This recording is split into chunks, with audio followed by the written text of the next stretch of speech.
ही Rajasthan police का सामना एक पाकिस्तानी अपराधी से है जो नुपुर शर्मा को मारने के लिए हिंदुस्तान में घुसपैठ करने की फिराक में था। रिजवान अशरफ की गिरफ्तारी इंटरनेशनल बॉर्डर से हुई है। अब रिजवान के दिल में दफन राज को उगलवाने में जांच एजेंसियां जुटी हुई हैं।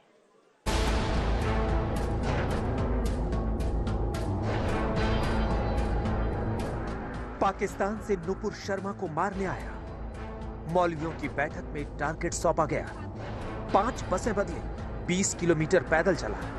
रिजवान के भारत में घुसने की पूरी कहानी। पाकिस्तान में बैठे इंसानियत के दुश्मन हिंदुस्तान में आतंकी साजिश रचते हैं तो बॉर्डर पार बैठे मौलाना भारत का माहौल बिगाड़ने के लिए कातिलों का दस्ता तैयार कर रहे हैं। सबूत है इंटरनेशनल बॉर्डर से हुई रिजवान अशरफ की गिरफ्तारी। देखिए, दिनांक 16-17 जुलाई की मध्य रात्रि पर एक व्यक्ति जो है वो बॉर्डर का पिलर क्रॉस करके फेंसिंग के पास आ गया था, जिसको बीएसएफ के गार्ड्स ने चैलेंज करके उसको अरेस्ट किया और उसके बाद उसको हिंदूमल कोर्ट पुलिस थाना को सुपुर्द किया। हमने उसमें एक एफआईआर दर्ज की। एफआईआर दर्ज करके जो multi agency joint interrogation committee है उसको फॉर्म करके वो शुरू करी। आज शाम को ज्वाइंट इंटरोगेशन कंक्लूड हुआ है। जीआईसी से जो प्राइमरी तथ्य जो बाहर आया वो ये है कि इस व्यक्ति का नाम रिजवान अशरफ सन ऑफ मोहम्मद अशरफ, उम्र 24 साल, निवासी कुटियाल शेखा, पाकिस्तान का है। इसके पोजेशन में एक बैग मिला है जिसमें कुछ कपड़े, कुछ धार्मिक किताबें, 2 चाकू, एक बड़ा एक छोटा, पानी की बोतल और कुछ खाने का सामान है। इसने प्रारंभिक पूछताछ में ये बताया है कि ये यहाँ पर जो नुपुर शर्मा ने आपत्तिजनक बयान दिया था उसके विरोध में उसके खिलाफ कार्रवाई करने के लिए यहाँ पर ये आना चाहता था। नुपुर शर्मा की हत्या के लिए भारत में घुसे रिजवान ने पूछताछ के दौरान सनसनीखेज खुलासा किया है। खुलासा नंबर 1, मौलवियों ने नुपुर की हत्या के लिए भेजा था भारत। खुलासा नंबर 2, पाकिस्तान के मंडी बहाउद्दीन में हुई थी एक पंचायत। खुलासा नंबर 3, मौलवियों ने नुपुर शर्मा का डेथ वारंट जारी किया। खुलासा नंबर 4, अजमेर पहुंचकर साजिश को अंजाम देना था। खुलासा नंबर 5, राजस्थान में एक्टिव स्लीपर सेल मदद करता। पहले इसने प्लानिंग की थी लाहौर जाने के लिए और लाहौर से भारत आने के लिए, मगर सख्ती के बाद यह तारबंदी के जरिए श्री गंगानगर से होकर अजमेर आना चाहता था और फिर अजमेर आकर नुपुर शर्मा का पता लगाना चाहता था।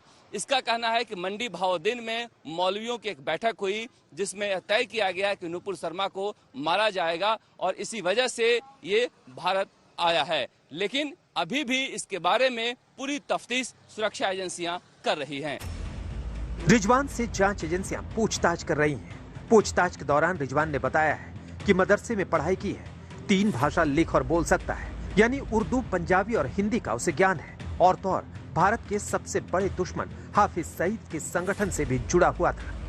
सुरक्षा एजेंसियां पता लगाने में लगी हुई है कि पाकिस्तान से भारत आकर नुपुर शर्मा की हत्या का प्लानिंग करने वाला रिजवान का कौन सा आका भारत में बैठा हुआ है, क्योंकि माना जा रहा है कोई न कोई मददगार इसका भारत में है।